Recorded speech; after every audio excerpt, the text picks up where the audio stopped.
While I was making the last few cuts with the skill saw down this line, my video camera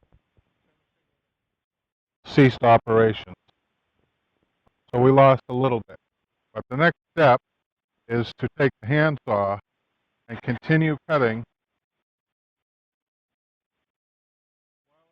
this line. What we lost was the plunge cut that I made down the end,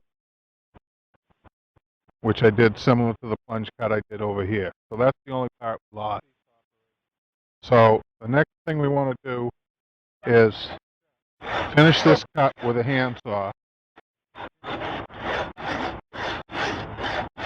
back until the block drops out. That's going to take me a few minutes, so I'm just going to shut down the camera, finish this cut, and then we'll pick it up from there.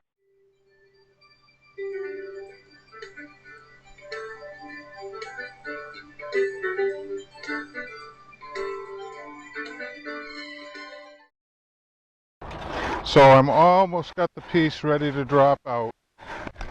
There we go.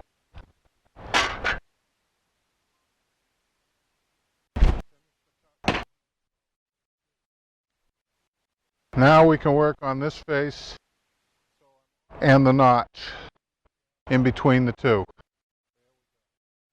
We started on this edge because this was the adjacent face. We made this 2 inches off of this. We're now going to make this face 2 inches off of this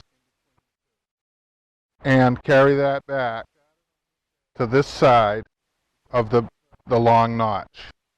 Once this side is true, we'll then make it 2 inches wide in here. So we're going to work on this face.